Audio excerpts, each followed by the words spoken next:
Sorry, இல்ல கேட்கல, இல்ல ஸ்கிரீன் தெரியலன்னா சாட் பண்ணுங்க. இப்போ நம்ம என்ன பண்ண போறோம்? சர்வர் நேம் சொல்லியாச்சு, ஆத்தன்டிகேஷன் டைப் சூஸ் பண்ணியாச்சு. இது ரன் பண்றதுக்கு என்னென்னலாம் பர்மிஷன் வேணும்? கண்டிப்பா எஸ்கியூஎல் கனெக்ட் பர்மிஷன் வேணும், வியூ சர்வர் ஸ்டேட் பர்மிஷன் வேணும், வியூ எனி டிஃபனேஷன் பர்மிஷன் வேணும். இந்த செலக்ட் பர்மிஷன் வந்து இந்த டேபிள்ஸ்ல எல்லாம் வேணும். லாக் ஷிப்பிங் மானிட்டர் பண்றதா, அதோட பிரைமரி டேட்டாபேஸ், இந்த லாக் ஷிப்பிங் பிரைமரி செகண்டரிஸ்ல சிஸ் எஸ்கியூஎல் எக்ஸ்பிரஷன் டிபெண்டன்சிஸ் இந்த டேபிள்ஸ்லாம் செலக்ட் பர்மிஷன் வேணும். இது நான் விண்டோஸ் ஆத்தன்டிகேஷன்ங்கிறதுனால நான் போற லாகின் வந்து சிஸ்அட்மின்ல இருக்காரு, அதனால ஒரி பண்ண தேவையில்ல. Click connect. கனெக்ட் பண்றாரு, கனெக்ட் பண்ணிட்டாரு. கனெக்ட் பண்றதுனால தான் இது உள்ள வருது. அதுக்கு கீழே இருக்கிற டேட்டாபேஸ்ல இல்லைன்னா கனெக்ட் இது காமிக்காது. டிபிஎம் எல்எஸ்எஸ்எம் வேர்ல்டு வைட் இம்போர்ட்டர்ஸ் இருக்கான்னு பாருங்க. இதே சர்வர் தான், டிபிஎம் எல்எஸ்எம் வேர்ல்டு வைட். ஏன் இது மட்டும் வர மாட்டேது அப்படின்னா, ஆன்லைன்ல இருக்கிறது மட்டும் தான் எடுத்துட்டு வரும். அது வந்து ரீஸ்டோரிங் மோட்ல இருக்கிறதுனால அது வராது. இந்த இருக்கு பாருங்க. இப்போ நான் எல்லாத்தையும் சூஸ் பண்ணோம்னா இதை டிக் பண்ணீங்கன்னா எல்லாம் சூஸ் ஆயிரும். இல்லை எனக்கு ஒரு ஸ்பெசிஃபிக் டிபி மட்டும் தான் நான் கொண்டு போகிறேன் அப்படின்னா நம்ம ஸ்பெசிஃபிக் டிபியை மட்டும் தான் கொண்டு போகிறோம். சுச்சுவேஷனுக்கு தகுந்த மாதிரி நீங்கள் அதை சூஸ் பண்ணிக்கிங்க எதுதான் சோர்ஸ் அப்படிங்கிறது. இப்போ நம்மளோட சினாரியோவில் நம்ம வைடு வேர்ல்டு இம்போர்ட்டர்ஸ் அப்படிங்கிற ஒரு சாம்பிள் டேட்டாபேஸை தான் நம்ம மைக்ரேட் பண்ண போகிறோம். அதனால இவரை தான் அசஸ்மெண்ட்டுக்கு எடுத்திருக்கோம், இவரை தான் ஆய்வு பண்ணுறோம். ஏதாவது ட்ரேஸ் எக்ஸ்டர்னல் ஈவெண்ட்ஸ் இருந்தால் அதையும் நீங்கள் ப்ரௌஸ் பண்ணி மேப் பண்ணிக்கலாம். நம்மளோட சினாரியோவில் அது இல்லை, அதனால இக்னோர் பண்ணுறேன். Click add. சோர்ஸ் ஆட் ஆகுது. ஆட் ஆயிடுச்சு, இங்கே வந்துருச்சு பாருங்க. நம்மளோட ப்ராஜெக்ட் பேரில் இருக்கு, அதுக்கு கீழே இப்போ சோர்ஸ் ஆட் பண்ணோம், சோர்ஸ் வந்துருச்சு. என்ன கம்பேட்டிபிலிட்டி 130 இருக்கு. டேட்டாபேஸ் சைஸ் எவ்வளோ 3 GB இருக்கு. ஓகே, இப்போ அசஸ்மெண்ட் ஸ்டார்ட் பண்ணலாமா? Click start assessment. பாருங்க, நல்லா அசஸ்மெண்ட் போயிட்டு இருக்கு.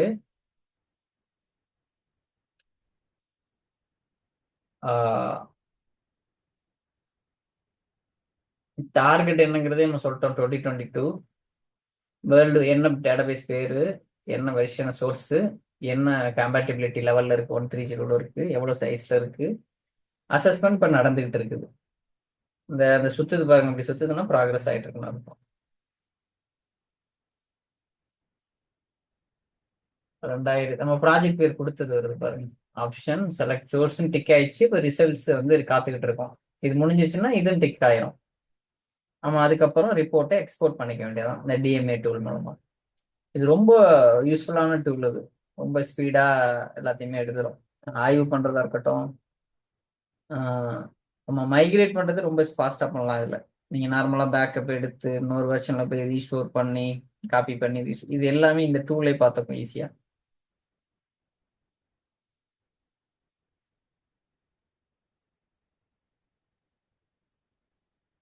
இப்ப பாருங்க, என்னென்ன பஞ்சாயத்து அப்படிங்கிறது சொல்லுது பாருங்க. ஒரு பிஹேவியரல் சேஞ்சா.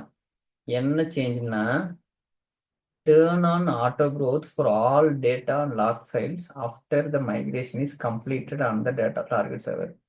நீங்க அந்த டேட்டா லாக் ஃபைல்ஸ் க்ரோ ஆகுறத ஆட்டோவா செட் பண்ணுங்க. எப்பன்னா மைக்ரேஷன் முடிஞ்ச உடனே டார்கெட் சர்வர்ல செட் பண்ண சொல்லுது. எது டார்கெட் சர்வர்? இங்க. எது மைக்ரேஷன் முடிஞ்ச பிறகு.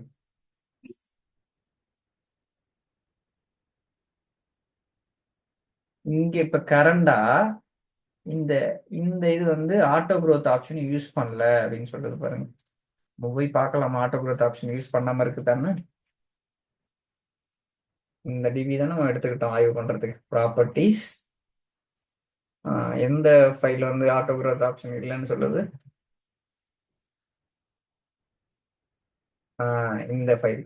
இந்த இந்த ஃபைல் தான். இந்த ஃபைல் ஸ்ட்ரீம் டேட்டா ஃபைலுங்கிறது தான் ஆட்டோ growthல இல்லாம இருக்கு. எப்படி கண்டுபிடிக்கிறோம்னா,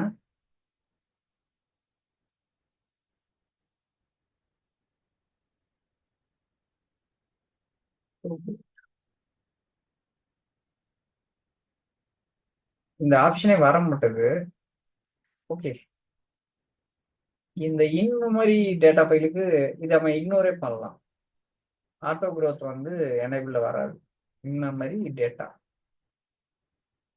ஃபைல், ஃபைல் ஸ்ட்ரீம் டேட்டான்னு சொல்லுவாங்க. ஃபைல் ஸ்ட்ரீம் டேட்டா ஃபைலுக்கு ஆட்டோ growth வந்து எனேபிள்ல வர மாட்டேது. இங்க பாருங்க, இதுக்கெல்லாம் ஆட்டோ growth எனேபிள்ல இருக்குல்ல, இதுக்கு மட்டும் வர மாட்டேது பாருங்க. ஒரே ஆப்ஷன் தான், லிமிட் இவ்வளவு சைஸ் வரைக்கும் லிமிட் பண்ணலாமா இல்லை அன்லிமிட்டா பண்ணலாமா, ரெண்டு ஆப்ஷன் தான். அடுத்தது சரி, இங்க டிஎம்ஏ டூலுக்கு வர்றேன். இதை நம்ம இக்னோரே பண்ணலாம். நம்ம சினாரியோ படி இது வந்து ஃபைல் ஸ்ட்ரீம் டேட்டா ஃபைலு, அதனால அதை நீங்க இக்னோரே பண்ணலாம். இது சொல்லுது பாருங்க, you may experience transaction failure when database data or log files run out of space. இவங்களோட லாக் ஃபைல் வந்து இல்லை டேட்டா ஃபைலோ லாக் ஃபைலோ ஸ்பேஸ் இல்லாம இருந்துச்சுன்னா உங்களோட டிரான்சாக்ஷன் ஃபெயில் ஆகும். உங்களால இன்சர்ட்டோ அப்டேட்டோ டெலிட்டோ இல்லை செலக்ட் கொரிய ரன் பண்ண முடியாது. இது வந்து இம்பேக்ட், என்ன விளைவு, என்ன ரெக்கமெண்டேஷன் சொல்லுதுன்னா, இந்த ஆய்வுப்படி detected data log files and ஒரு சோர்ஸ், உங்களோட சோர்ஸ் எஸ்கல் சர்வரில் ஆட்டோ growth எனேபிள் பண்ணாமல் இருக்கு. New and enhanced features require additional disk space for user database and 10 DB system database. இந்த யூசர் டேட்டாபேஸுக்கும் 10 டேட்டாபேஸுக்கும் அடிஷ்னல் டிஸ்க் ஸ்பேஸ் தேவைப்படும். So please consider to enable the auto growth setting for all data and log files on your target SQL server instance after the migration is completed. என்ன சொல்லுது, migration முடிச்ச பிறகு இதை enable பண்ணி விட்டுருங்கப்பா அப்படின்னு சொல்லுது. எதன்னா இந்த இருக்கு பாருங்க, இதுதான் எனேபிள் பண்ணிவிட சொல்லுது ஆட்டோ growth. எங்கெல்லாம் டிசேபிளா இருக்கோ அதெல்லாம் அங்கெல்லாம் எனேபிள் பண்ண சொல்லுது. When you set auto growth on for a managed production system, you must consider auto growth to be merely a contingency for unexpected growth. Do not manage your data and log growth on a day-to-day basis with auto growth. இது ஒரு safer சைடுக்கு தான் அப்படி பண்றோம். ஒரு தேவையில்லாம கண்ணாபின்னான்னு grow ஆயிடுச்சுன்னு வச்சுங்களேன், அப்போ வந்து டிரான்சாக்ஷன் ஃபெயிலியர் ஆகும். அதை இது பண்றதுக்காக தான் இது பண்றோம். இதையே நீங்க வந்து ஒரு எஸ்டிமேட்டா எடுத்துக்காதீங்க அப்படின்னு சொல்லுது.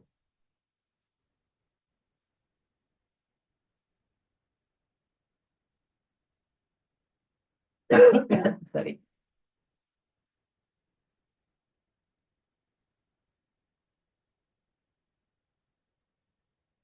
இது பிஹேவியர் சேஞ்சஸ். அடுத்து டெப்ரிசியேட்டட் ஃபீச்சர்ஸ் ஏதாவது இருக்கான்னு பார்த்தா இல்லை.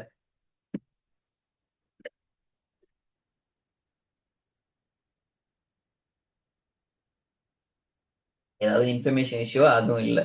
பிரேக்கிங் சேஞ்சஸ் ஏதாவது இருக்கா, அதுவும் இல்லை. அடுத்து கம்பேட்டிபிலிட்டி போறேன். நம்ம இருக்கிறது 130 இருக்கும், கரெக்டா? ஆமா, 130 நம்ம 160 போகணும்.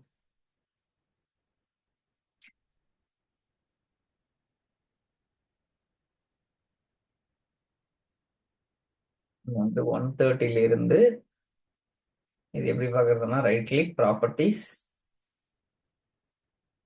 Compatibility level option, compatibility level SQL server 2016 130. நம்ம போக வேண்டியது 2022 இந்த version. Right click, properties, option. 160 நம்ம எங்க போறோம், சரி 130 160 போறோம். 130 2016, 160 2022. இப்போ சரி,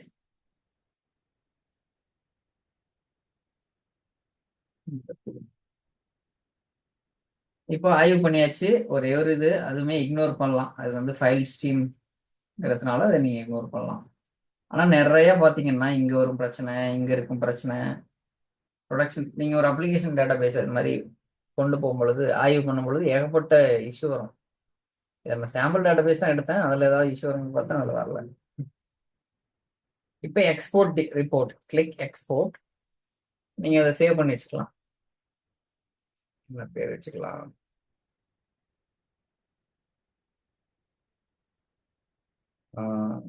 SQL 2019 World Wide Voters DB Assessment Report. நான் அப்படின்னா பார்த்தீங்கன்னா மீனிங்ஃபுல்லாக இருக்கிறதுக்கான எக்ஸ்போர்ட் ஆயிடுச்சு. இதை நீங்க இங்க இப்படி போய் அசஸ்மெண்ட்டை சேவ் பண்ணிக்கலாம். திருப்பியும் அசஸ் பண்ணலாம், வேற ஏதாவது மாத்திட்டு இங்க வந்து ரீஸ்டார்ட் பண்ணலாம். இல்ல இந்த அசஸ்மெண்ட் வேணாம்னா டெலீட் பண்ணிக்கலாம். இப்போ நம்ம எங்க சேவ் பண்ணோம்?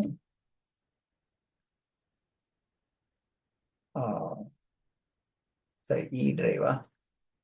இ டிரைவ்ல எம்எஸ்எஸ்கியூஎல்ல டம்ப்ஸ்ல. ஓகே, இந்த ரிப்போர்ட் சேவ் பண்ண எப்படி இருக்கு பாருங்க. ஜேசன் ஃபைல்ல இருக்கு. Right click, edit or open with எடிட்னு கொடுக்குறேன். எப்படி வருது பாருங்க. இதில் ஃபுல்லா இருக்கும் என்னென்னலாம் இருக்கு. ஆனா இந்த வி வந்து நம்ம ஜிஐ ஃபார்மேட்ல பார்த்தோம். இங்க பாத்தீங்கன்னா ஜேசன் ஃபார்மேட்ல இருக்கு. Server name, name, compatibility level ஒன்று இருக்கு பாருங்க. ஸ்டேட்டஸ் என்ன கம்ப்ளீட் ஆயிடுச்சு, அசஸ்மெண்ட் எந்த வெர்ஷனுக்காக. 15 பாயிண்ட்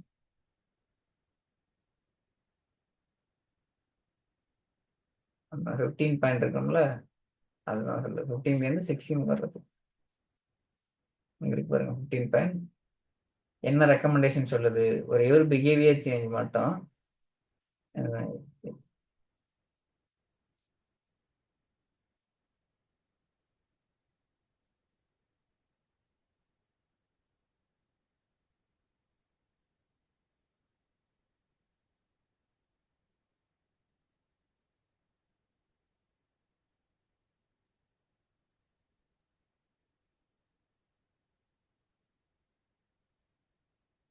இது வந்து இந்த ரிப்போர்ட்டை நீங்க சேவ் பண்ணி திருப்பி ரிவ்யூ கூட பண்ணிக்கலாம். அடுத்து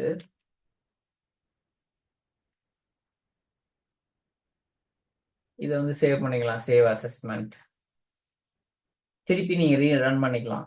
இது வந்து ரிப்போர்ட்டு, இது வந்து அசஸ்மெண்ட். திருப்பி ஒன்று ஒன்றாம போய் சூஸ் பண்ண தேவையில்ல. இதுவே நீங்க டம்ஸ்டேன்னு வச்சுக்கிறேன்.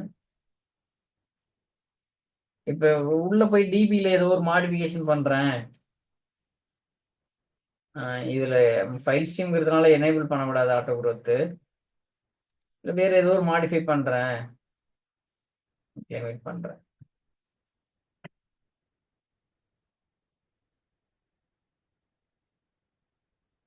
ஓகே, லிமிட் பண்ணிட்டேன். இப்போ ஏதோ ஒரு சேஞ்சஸ் பண்ணிட்டேன், ஜஸ்ட் கற்பனை பண்ணிக்கிங்க. இப்போ நான் திருப்பி அதே அசஸ்மெண்ட்டை ரீஸ்டார்ட் பண்றேன். ரீஸ்டார்ட் கொடுத்துட்டேன். திருப்பி சுத்துது. ஒருவேளை ஃபிக்ஸ் ஆயிருந்துச்சுன்னா இப்பயே காமிக்கும் அசஸ்மெண்ட்ல நம்ம ஃபிக்ஸ் பண்ணிட்டோம் அப்படின்னு சொல்லி. ஜஸ்ட் இமேஜின் பண்ணிக்கிங்க இந்த சினாரியோ வந்து கம்பெனி டேட்டாபேஸ்ல நிறைய பிரச்சனை வரும் உங்களோட வேலை செய்யற இடத்துல. இப்போ இன்னமும் அந்த பிஹேவியர் சேஞ்சஸ் இருக்கு. என்ன ரீசன் அப்படின்னா, நம்மளோட கேஸ் வந்து நார்மல் டேட்டா ஃபைலோ லாக் ஃபைலோ கிடையாது, அது ஃபைல் ஸ்ட்ரீம். அந்த டேட்டா ஃபைல் பார்த்தீங்கன்னா அது நார்மல் கிடையாது, ஃபைல் ஸ்ட்ரீம். டைப் பார்த்தீங்கன்னா தெரியும். ரைட் கிளிக், ப்ராப்பர்ட்டிஸ், ஃபைல்ஸ் போயிட்டு ஃபைல் டைப்பை பாருங்க. இது டேட்டா ஃபைலு, இது டேட்டா ஃபைலு, இது லாக் ஃபைலு. இதை மட்டும் பாருங்க, file stream data. File stream டேட்டானாவே ஆட்டோ குரூப் செட் பண்ண விட மாட்டேது. இது கூட இன்டர்வியூ கொஸ்டின் ஞாபகம் வச்சுக்கோங்க.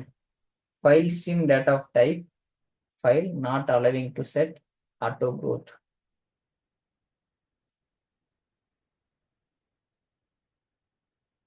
File stream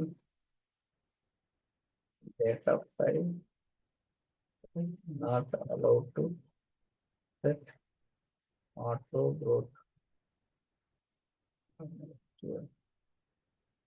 Server.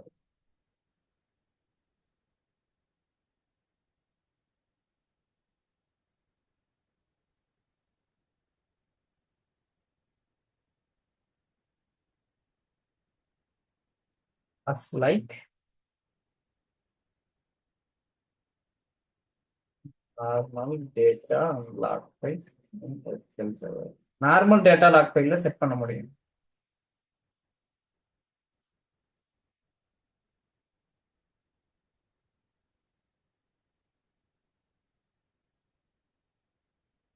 இப்போ ரீஸ்டார்ட்டும் பண்ணிட்டோம், திருப்பியும் அது சொல்லுது.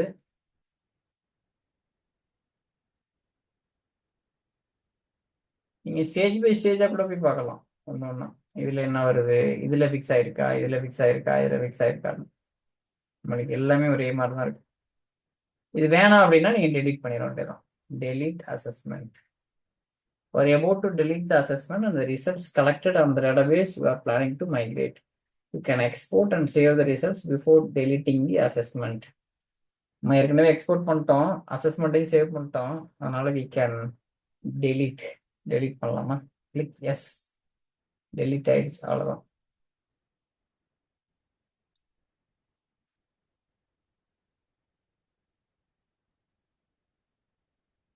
இது அசஸ்மெண்ட். மைக்ரேஷன் நம்ம அடுத்த கிளாஸ்ல பார்ப்போம்.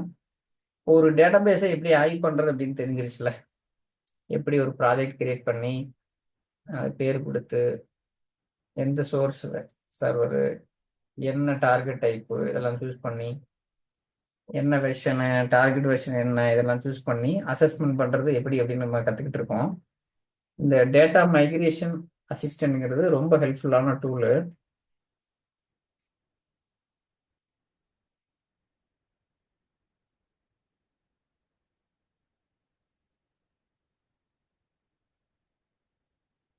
இப்படிதான் வந்து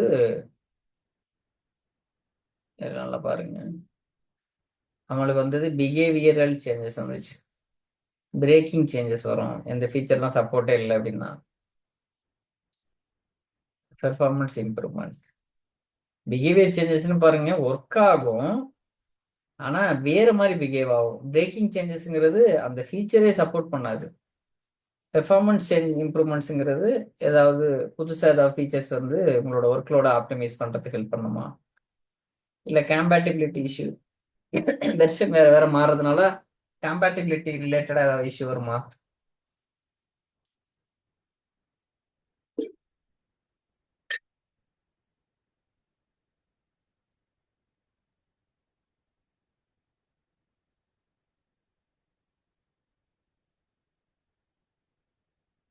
நம்ம என்ன லான்ச் பண்ணோம், ஒரு அசஸ்மெண்ட் கிரியேட் பண்ணுறதுக்காக ப்ராஜெக்ட் பேர் கொடுத்தோம்.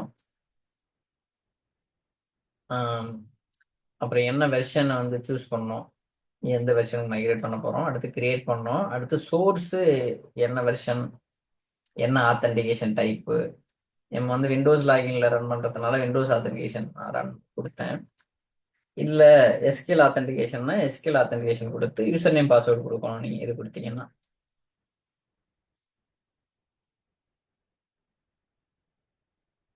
Specify user name and password இது சூஸ் பண்ணீங்கன்னா அப்போ இந்த யூசரு பாஸ்வேர்டை ஏற்கனவே கிரியேட் ஆகிருக்கணும் உங்களோட சர்வரில், அதையும் பார்த்துக்கங்க. அப்போ தான் அது உள்ளே போய் ஆய்வு பண்ணும். இந்த சர்வருக்குள்ளே வரணும்னா டிஎம்ஏ டூலு வர்றதுக்கு வழி இருக்கணும். அந்த லாகின் வந்து நான் இது கொடுத்துருந்தேன். இல்லை உங்களுக்கு யூசர் நேம் ஒரு எஸ்கியூஎல் ஆத்தன்டிகேஷன் லாகின்னா அந்த லாகின் கொடுத்து பண்ணலாம். நியூ லாகின் நான் ஜஸ்ட் செஞ்சு காமிக்கிறேன். ஒரு எஸ்கியூஎல் ஆத்தன்டிகேஷன் லாகின் கிரியேட் பண்ணுறேன். இதில் அந்த பழைய வீடியோவில் இருக்கு லாகின் கிரியேட் பண்ணுறது, ரோல்ஸ் இதெல்லாம் பற்றி பார்க்கறதுனா அங்கே போய் பாருங்க. புரியல அப்படின்னா என்ன லாகின் கொடுக்கலாம். மைக்ரேட் பாஸ்வேர்டு வந்து 1 2 3 4 5 6 7 அப்படி கொடுக்கக்கூடாது, ஞாபகம் வச்சுக்கிறதுக்கு அப்படி கொடுக்குறேன். அதெல்லாம் எடுத்து விட்டேன். அக்சஸ் வந்து சிஸ்அட்மின் கொடுத்துட்டேன். ஸ்கிரிப்ட் எடுத்துட்டேன். இங்கேயும் ஓகே கொடுத்தீங்கன்னா ரன் ஆகும். இப்போ கிரியேட் பண்ணிட்டேன். இப்போ டூல் வழியா கனெக்ட் ஆகி இங்கே வர முடியுதான்னு பார்ப்போமா. Assessment test 2019 for migration. ஒரு மீனிங்ஃபுல்லா இது என்ன டேட்டாபேஸ் இன்ஜின் தான் ஆய்வு பண்ண போகிறோம். இன்டகிரேஷன் சர்வீஸ் கிடையாது. சோர்ஸ் சர்வர் என்ன, டார்கெட் சர்வர் டைப் என்ன, கிளிக் கிரியேட். கிரியேட் ஆயிடுச்சு.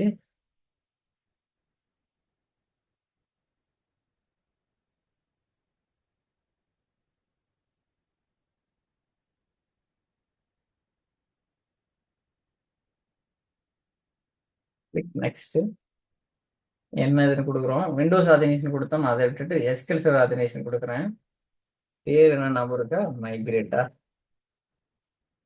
பாஸ்வேர்டு வந்து 1 2 3 4 5 6 7. கனெக்ட். என்ன சொல்லுது?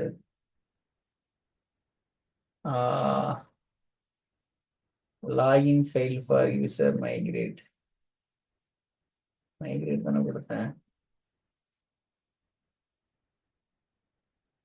சர்வர் ரூல்ஸ் வந்து சிசர் தான் இருக்கு. ஓப்பனிங் ஃபெயில் ஆகுது. பாஸ்வேர்ட் தப்பா? 1 2 3 4 5 6 7 தானே. என்ன சொல்லுது? Fail to validate டேட்டாவா?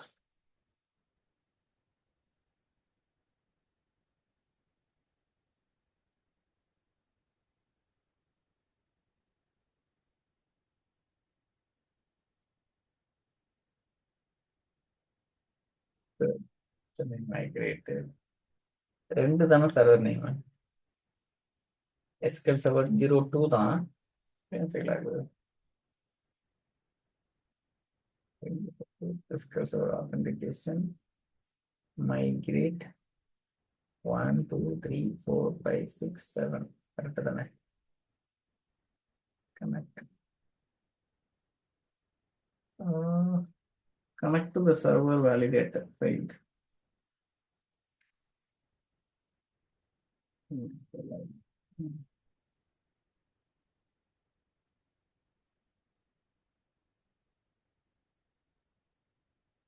Connect to the server failed.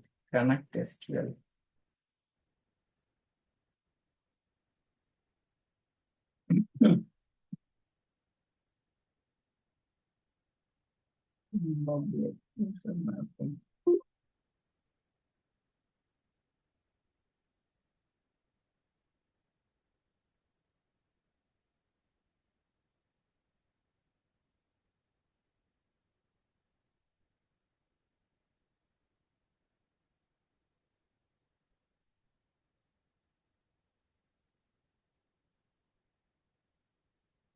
இந்த எரரை நம்ம அடுத்த கிளாஸ்ல பார்ப்போம், ஃபிக்ஸ் பண்ணுவோம். டைம் ஆயிடுச்சு. இன்னைக்கு வந்து டிஎன்ஏ டேட்டா மைக்ரேஷன் அசிஸ்டன்ட் வந்து எப்படி டவுன்லோட் பண்றது, அது என்ன அப்படின்னா என்ன, அது என்ன சினாரியோவில் யூஸ் ஆகும், எப்படி ஒரு டேட்டாபேஸை வந்து பழைய வெர்ஷனில் இருக்கிற டேட்டாபேஸை எப்படி அசஸ் பண்ணுறது, ஆய்வு பண்ணுறது, அந்த ஆய்வு சொல்கிற ரிப்போர்ட்ஸை வந்து எப்படி வந்து நம்ம வந்து அசஸ் பண்ணி மைக்ரேட் பண்ணுறது. இன்னைக்கு நம்ம மைக்ரேட் பார்க்கல, அசஸ்மெண்ட் மட்டும்தான் பார்த்தோம். இந்த மைக்ரேட் வந்து நம்ம அடுத்த கிளாஸில் பார்ப்போம். நான் இந்த ரெக்கார்டிங்ஸ் ப்ளஸ் இந்த நோட்ஸ்லாம் ஷேர் பண்ணுறேன். ப்ராக்டிஸ் பண்ணி பாருங்கள். எதுவும் டவுட் அப்படின்னா இப்போ கேளுங்க, இல்லை அப்படின்னா நம்ம அடுத்த கிளாஸில் கூட பார்ப்போம்.